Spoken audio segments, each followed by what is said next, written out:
Sherry Mers is the founder of Angel Service Dogs. I think most of us know the terminology service dogs. We think of dogs who help people that are visually impaired, maybe have physical disabilities. But this dog has an exceedingly unique talent, Sherry, which I have not heard of before. What is this? I feel like this is a game show. And remember those shows where you had to guess? Let's guess this dog's Behind talent. box one. Yes. You know? I don't think people would guess this dog's talent. What is it? No. He's an allergy alert dog, and specifically he's been trained to detect peanuts. An allergy alert dog who does what when there are peanuts around? What he does is he has two different functions. One is I can take him into a room and tell him to seek, and he will search out places that have peanuts or peanut residue. The second thing that he'll do is if my daughter has him, because she's the person who actually has the allergy, he will actually sit and prevent her from going places where her allergen is present in a way that could cause her harm. How did this all come about? I was watching television, and they had dogs who were working for customs agents that were smelling suitcases to find out if people were bringing fruits and vegetables and things like that into the country. The United States Right. Department of Agriculture Beagle Brigade. Yes. Yeah. I was watching that, and I thought, okay, if they can do that, why can't they do something to save my daughter's life? And I started contacting different people who trained scent dogs, because those are the people who train working dogs.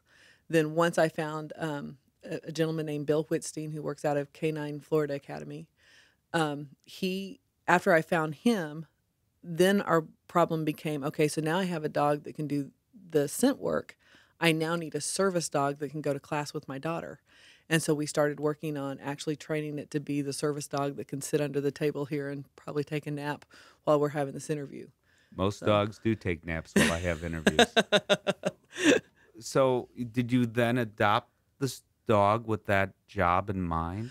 That actually became the third tier of our problem, which was What do you these choose? children. Yeah, these children tend to have allergic tendencies. You know, that's why they're in this problem in the first place. So a dog with a lot of dander might even cause more problems. Right, and that would be the last thing I would want to do, is introduce something into my daughter's life that I would have to take away. Now, is your daughter allergic to dogs? No.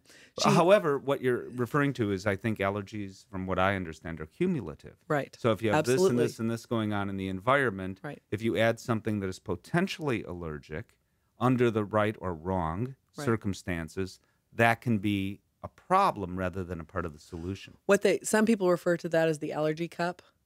So, like, she might not have the dog allergy, but if she's allergic to things that the dog will bring in, then that can be a problem.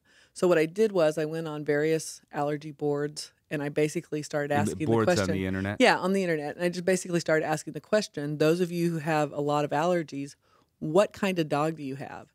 And several people came back. Was Portuguese the water dog. Was the president of the United States responding on that board? I don't know, maybe. But so what I did at that point was I started contacting different breeders, and I found a lady who lives in right outside of Denver, Colorado, named Martha Thomas. And I said, okay, I don't know anything about a Portuguese water dog, but let me tell you what I'm thinking of doing. And by the end of our conversation, she said, I think I have the perfect dog for you. Because she had a puppy that there's about 2% of Portuguese water dogs that will have what they call a smooth face, which means he doesn't have those big, the Obama bow, big fluffy face like everybody's getting used to seeing. He has a smooth face, and that makes him a non-show quality dog. In fact, looks so different from a Portuguese water dog that I will admit to you that I didn't know this was a Portuguese water dog. Yeah. I know that People magazine story that wrote about you said, we have a Portuguese water dog, and after seeing the dog, I thought the magazine had it wrong. I know. Until you explained this to me, I did not know this. I get a lot of people that go, that's a Portuguese water dog, or they think we've intentionally shaved his face, and we haven't. That's just Rocco. It's the way they come. Yeah, it's the way he is. Or a small percent come. Yeah. Tell me on a day-to-day basis, your daughter's obviously in school. What grade is she in? She's in second grade. So on a day-to-day basis, this dog waits for the bus with your daughter? Well, what we're doing right now, because, this is all new for her too, and we want it to be a good transition for both her and the dog. So right now, the first part of the day we do How work old at is home. Rocco now? He's 2. Okay. Yeah. So we do her school, like her core curriculum at home. And then the second half of the day, she goes to like music, PE, those kind of classes. And he is slowly integrating into those classes to get him used to being around that many kids. And when Because there's that's, food around, what does Rocco do? if someone has, it's more than just if there's food around. She was walking into a classroom one day and he sat. And she was like, "Come on, Rocco, let's go." And she was trying to push him between two kids, and he wouldn't let her next to this one little boy. And she goes, "Mom, he won't do what I'm telling him to." And I said, "Rocco, show me." And he points to this little boy's jean, and you can see like a brown, I'm sure peanut butter Peanut butter. something on on his pants Wow. leg. So for her, if she would have brushed up against him, and God forbid that it would have gotten into one of the cracks in her hand, she could have been in the hospital with, or in a very dire straits within 6 minutes. So Amazing. because he kept her away from that situation, that's the joy of Rocco for us, is she can now go into those kind of places and we have a little bit better assurance that she's going to be okay. What Rocco's doing, you said you've never heard of a dog doing that. Well, you've heard of narcotics dogs, you've heard of Yes. drug dogs and bomb dogs. They even make dogs now that Bill, the gentleman I was saying, he trains dogs to scent out like bed bugs and termites and anything with the scent. That's what these dogs are doing. There are dogs who can, as I'm sure you know, sniff out cancer Yes, even. cancer, and I've heard tell that there's some that can smell if a woman's pregnant or not. There are So, dogs that yeah, I've met people whose dogs can predict heart palpitations I before they happen. and seizures. The list That's yeah, actually goes on. Yes, the seizure predicting, if you will, dogs yeah, that tell their people to sit down. You're about to have a right, seizure and take medication. And yeah. it's incredible what dogs can do. And I think because of Rocco and other dogs like that, we're only beginning to just start to learn. Well, some of the things that Rocco has started doing is at 7:30 every morning and at 7:30 every night, my daughter has to take medication. So that's when we feed him.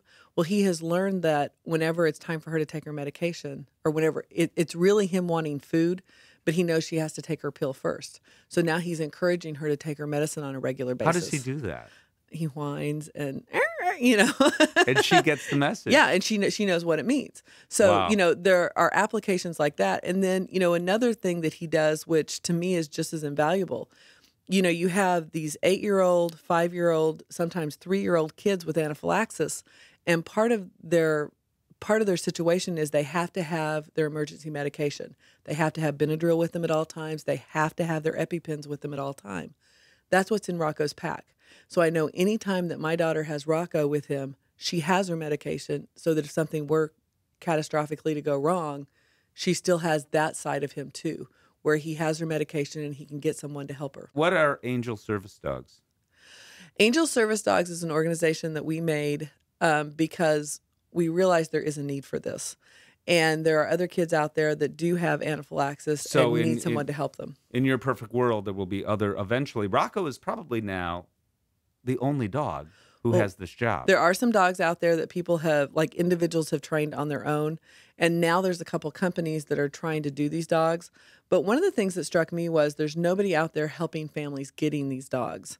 Is that part of what angel service dogs will do? That's exactly what we do is we help families raise the money and then we help them coordinate with trainers that we have vetted, checked out to make sure they actually know how to do the scent work and do the service dog work.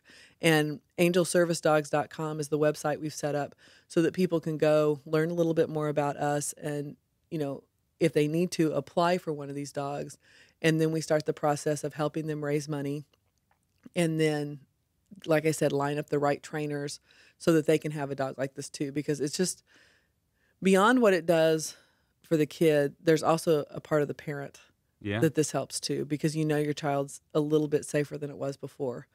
And that there's someone else out there watching out for your kid too. So you can actually sit on a park bench and watch your child play instead of feel like you have to hover the whole time. Yeah. And that's really how these families feel because, I've said this a couple times. You don't know what it's like to live this life until you've held your child on your front doorstep, hoping that you're hearing an ambulance coming up because your kid hasn't been breathing for like a minute.